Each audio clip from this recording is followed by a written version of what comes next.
Story appears ordinary till you see the core side of it. And what you're looking for is the story behind the news. We bring it to you from Lagos, the commercial capital of Nigeria. Giving you all sides and political stories round the clock. Every detail from the start line to the final whistle.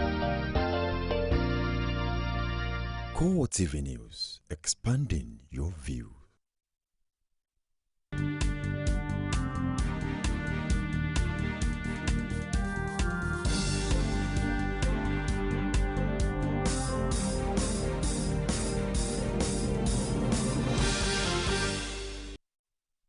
Thank you for joining us again on CoreTV News on the hour. I am Frank Omalape. A bus conveying 57 Chibok schoolgirls that had escaped from Boko Haram was intercepted by the military in Borno State on Tuesday. The chairman, Chibok community in Abuja, Sambido Abana, says the girls were being taken to Maiduguri for safety reasons when their bus was stopped by troops who assumed that they were the ones in Boko Haram captivity. According to him, the girls were those who escaped from the insurgents. About a week after, their school was raided with about 250 of them abducted. Another Chibok indigene, Peter Elias, stated that information available to him indicated that 57 Chibok girls who were being taken to the new school in Kaduna were intercepted by troops who became suspicious of a huge number of girls in the buses. He explained that the military escorted the buses back to Maiduguri, and residents who saw the convoy assumed that the 219 girls in Boko Haram captivity had been released. There were reports in some quarters that the girls who were abducted by Boko Haram in April 2014 had been released. Now, in a related issue, Nigeria's military authorities have denied a report of the release of some of the 219 abducted Chibok schoolgirls. Some online media had reported that the girls been driven into the Maiduguri barracks, quoting the defense spokesman Chris Olukolade. A few minutes later, the defense quarters took to Twitter to deny the girls' release. There are indications that some girls were driven into the barracks in two small buses on Tuesday evening. The Nigerian Labour Congress wants the military authorities to commute the death sentence passed on 12 soldiers to a more lenient one. NSA acting president promised that Adeusi, who made the demand at a news conference in Abuja, said although the conviction was legal, it was harsh and insensitive. The Congress also called for a more transparent approach in the ongoing war against terrorism and insurgency.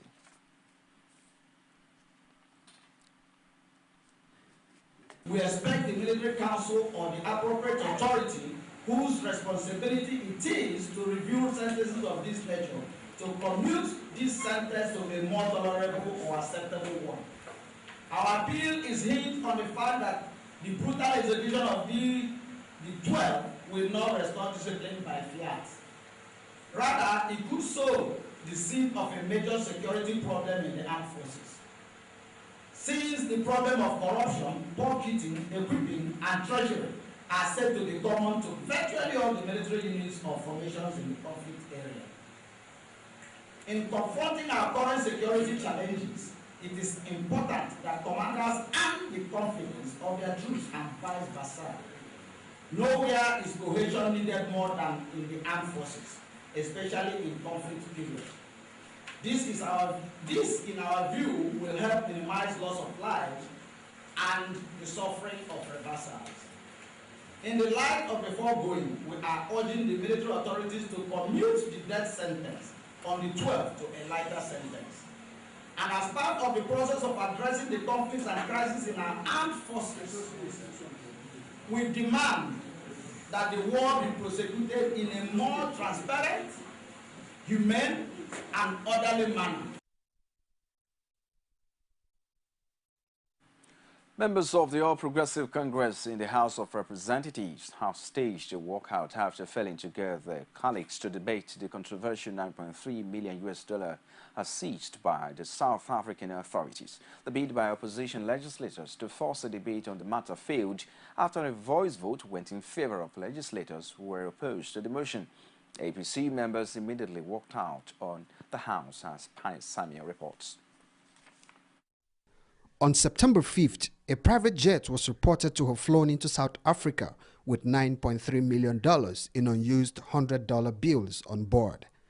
Now, members of the opposition in the House of Representatives are keen to investigate the alleged smuggling of the money. 3 persons flew by a small jet from Abuja into Lesfaria International Airport, northwest of Johannesburg, smuggled $9.3 million cash into South Africa, packed in 3 suitcases, and claims that the money was meant for buying arms for the Nigerian intelligence services.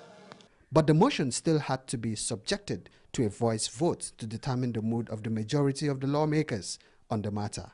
I'll put the question on this motion because I've said we're not going to debate it for reasons cited by Honorable Kau.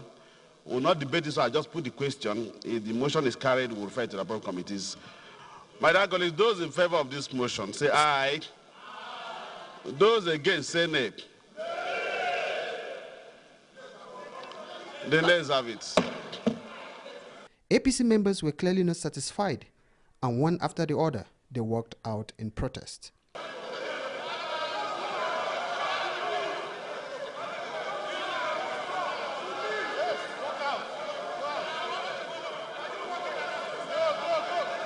The drama did not end here. The opposition lawmakers were quick to brief the press on what they described as money laundering. They also demanded clarification from the federal government on why the money was taken out of the country. We are all aware that a week ago or so, the South African government impounded an aircraft purportedly belonging to a top religious leader in this country that was used to carry $9.3 million. The questions that we have for the federal government are as follows. Is it faster or safer to do an international transaction of such magnitude by ferrying cash across the continent or by simple wire transfer that can go through in a matter of seconds or a matter of few hours? If indeed the matter involves security issues, like the purchase of arms by foreign government like Nigeria, why was the South African government not brought into the picture beforehand?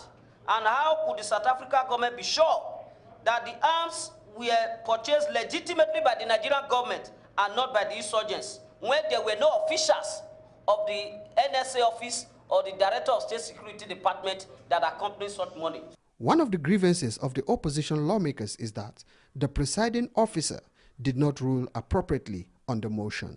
From what we saw on the floor, we felt that it was not fair, it was not handled as appropriate, because the deputy majority, well, some members of the PDP tried, first of all, for him not to raise the motion, even after the speaker ruled in favor of the motion, and it was not allowed to be debated.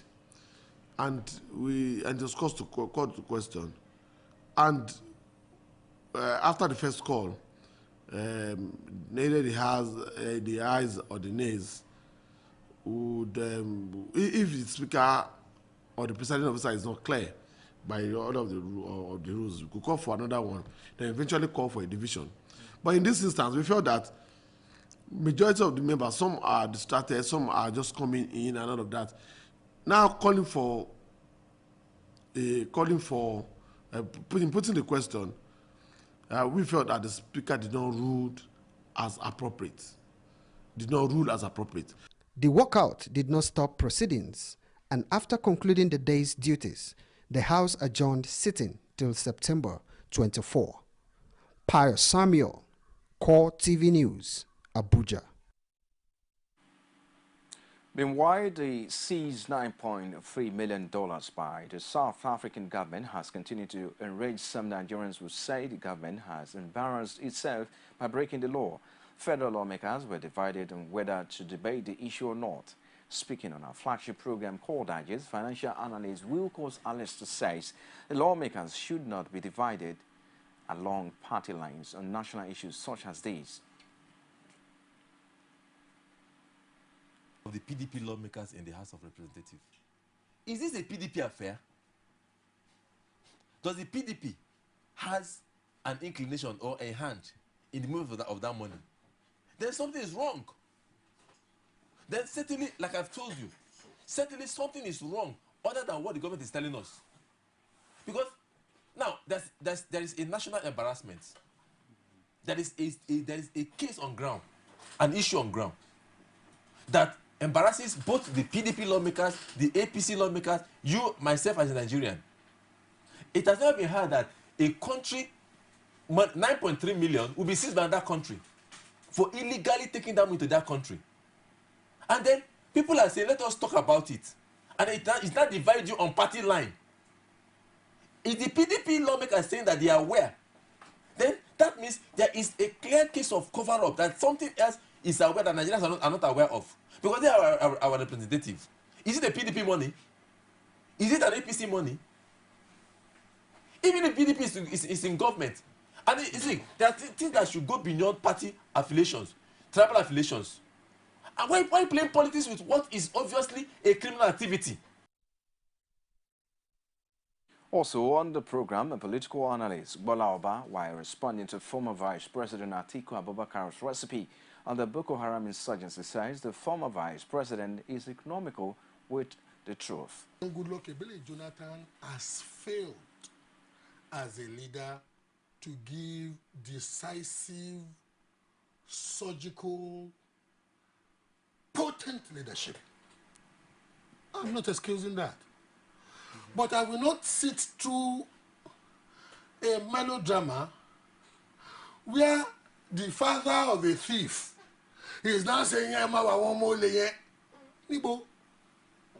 That's what I'm telling you. Atiku has no moral latitude to cruise on, to accuse Jonathan of failure. Because I just gave you facts that the administration that he served under, Obasanjo's, it was under that administration that militant, rebellious phenomena like the South militants and some elements in the North started rearing their heads. If they were that efficacious as he's claiming now, how come those movements were not totally deracinated, totally uprooted, so that Yar'Adua and Jonathan could have started on a clean page of just looking at developmental projects? But you and I know that the president that could be given the glory of perfecting what may be said to be a sustainable peace in the South was Yar'Adua. The police high command has again assured Nigerians of adequate security before, during and after the 2015 elections. Acting Inspector General Police Sulaiman Abbas said at a meeting with senior officers that all parts of the country will be adequately policed. He also promised that the police will improve on its strategies in the ongoing fight against terrorism in the country. A former Vice President Atiku Abubakar says he is keen on correcting what he says is a serious governance deficit in the country. He made a statement at a formal declaration of his interest in the contest and contesting the 2015 elections on the platform of the All Progressive Congress. He says his interest in the presidency is as a result of the need to save the country from drifting further. Speaking at an elaborate event in Abuja, Atiku recounted how the present government has frittered away the achievements of the Obasanjo administration and concluded that the country is on autopilot. In offering himself as an alternative to President Jonathan, the former vice president says he will lead a government with zero tolerance for corruption. You're watching CoreTV News on the Hour. We'll take a break. We'll be back with more stories. Join us again. There is an Ebola virus epidemic in some West African countries. The Nigerian government wants you to be aware and watch out against the spread of Ebola in your community. Help keep our country safe and watch out for severe cases of fever, headaches, diarrhea, chest and abdominal pain, sore throat, cough, red eyes and bleeding from the eyes, ears and nose. especially when these symptoms are found in persons coming into Nigeria from other West African countries. Protect yourself. Wash your hands regularly with soap and running water, or use a hand sanitizer. Avoid contact with the blood, urine, feces, or saliva of animals like bats, monkeys, gorillas, chimpanzees, or infected persons. The Ebola virus is deadly. Don't catch it. Don't spread it. This message is brought to you by the Federal Ministry of Information. I'm glad to have you back on CoreTV News.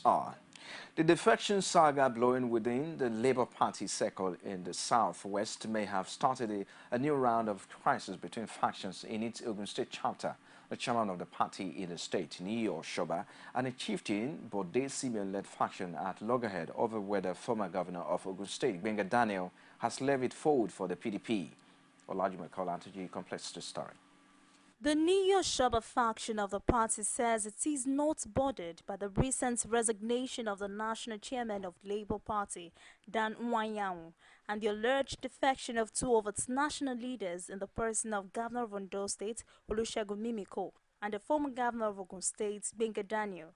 The Ogun State chapter of Labour Party seems not to be moved. Oshoba, however, described as speculation and unfounded, the defection being banded around the party chieftains. His Excellency Benga Daniel, the former governor of Ogun State,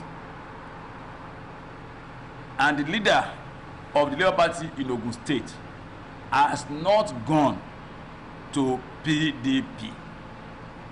Neither has he gone to any other party. He is still a bona fide member of Labour Party Ogun State and the leader of Labour Party in Ogun State, as I'm talking to you. But that does not mean, however, that the party leadership and the ESCO in the state has not given the mandate to liaise and discuss with other parties in Ogun State that believe in our ideology, that's social democracy, and that believe in our project, AMG Amosun must go. Despite the fact that some of its chieftains in the state claim Labour Party is devoid of rancor, the financial secretary of the Bode Simeon-led group, Abayomi Arabambi, stated that Daniel's defection is true and a sign that the Labour Party is back to sanity. Decision, the Excellency Governor of Ondo State, is his self-personal decision if you want to join PDP. That's not the decision of the other 35 states of the Federation. You can see it is only in Ondo State they've been, happy on this issue. They want to join Labour, PDP. But one fact remains, he led PDP to come to Labour Party. So whatever he felt, sent him away from PDP, if he felt the ground is clear, the coast is clear for him to return, that is on his own volition, and the people of Ondo State that are with Governor Mimiko, it does not affect us here. Regarding the outgoing chairman and the outgoing secretary, we also have it on good authority that they also plan to defect with him, but that is not going to affect us. OGD is no more part of Labour Party in Ogun State. It's another part of PDP with Prince Kashamu Buruji. Meanwhile, political gladiators in the state have also begun to realign their objectives and position themselves ahead of the 2015 general elections. Olajumo Kolantaji, CoreTV News, Abeokuta. Now, reactions have trailed the gruesome attack unleashed on the Ekiti State High Court sitting in Ado-Ekiti. The attack, which didn't spare lawyers, court staff and litigants, was carried out by hoodlums suspected to be party thugs that disrupted the sitting of Justice Isaac Oguyemi in the case deciding the eligibility of Governor-elect Ayodele Fashi. Rashid tracks these reactions and filing this report. The APC and the PDP have been at loggerhead over the inglorious incident. The APC is speaking through Governor Kayode Fayemi, who was on inspection of the damaged court building on Tuesday, described the act of the hoodlums as embarrassing, as the PDP denies that Ayofayoshe has hand in the mayhem. For us as a state, we're embarrassed because in 4 years we have done nothing but to respect the independence of our judiciary. The case that came up on Monday was disrupted by angry Ekiti people who voted voluntarily for Fayoshe, alleging partiality on the part of Justice Segun Oguyemi. Fayemi, lamenting the show of shame, describes it as a slap on the judiciary. The PDP, however, expresses reservations over Fayemi's utterances and called his reaction a planned scheme to scuttle the swearing-in of Fayose as governor come October 16. Every right-thinking lawyer must see what happened yesterday as an assault on his own profession and himself. And every judge, too, must be worried. Governor Kayode Fayemi earlier had a secret meeting with the state chief judge and Justice Segun Ogunyemi, where it was resolved that the swearing in of the governor-elect should be scuttled through black market judgment. Fayemi also raises fear that Ekiti is about to be enveloped in another 4 years of crisis, a notion dismissed by the PDP, which describes Fayose as a peace-loving man who had no hand in the court invasion. And I hope this is not the path Ekiti is returning to. A path of brigandage, a path of criminality, a path of 1 week, 1 trouble, in which thugs and criminals take over the state. And your Fayose did not send anybody. These people, they came voluntarily, saying that their hope was about to be scuttled, and they tried to prevent that their hope being scuttled. The police have meanwhile arrested 6 persons in connection with the mayhem. In all, 6 of them were apprehended yesterday, and as I speak to you, they've been charged to court this morning, and they are facing the music. Let me also add that they have been charged to court on 5-count charge. One, it has to do with conspiracy to obstruct the course of justice, attempt to obstruct and prevent the course of justice, causing disturbance in the course of judicial proceeding, intentional disrespect to persons before whom judicial proceeding is being undertaken, and malicious damage. The court invasion by the hoodlums will continue to generate more reactions within and outside the state as tension mounts on both sides of the divide.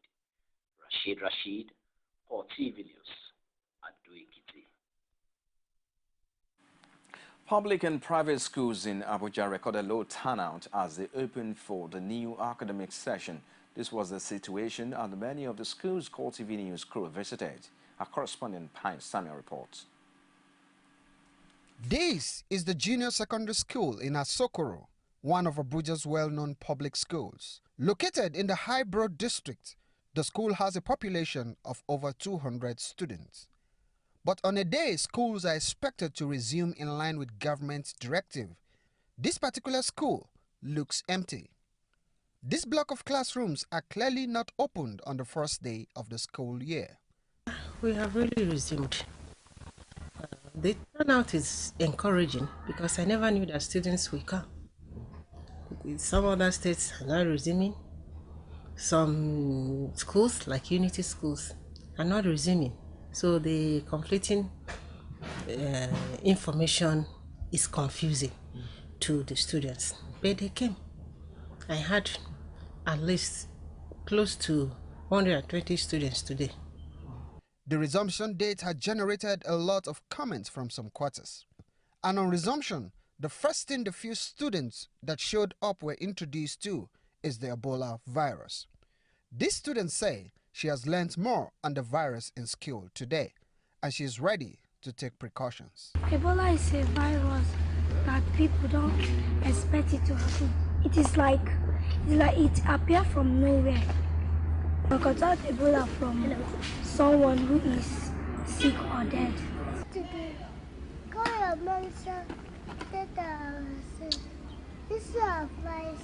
Now, some parents are still not comfortable with the resumption date in the FCT. Some say no adequate measure is in place to check possible outbreak of Ebola. But this principal was quick to reel out some preventive measures put in place by the authorities. They have really sensitized the teachers. One, we had some programs last week for the head teachers and the teachers. And some gadgets had been given to us, like the thermometer for checking the temperature of the individual and the container for running water. And some, what is it called? Sanitizer and washing soup, liquid soup. They're here with us.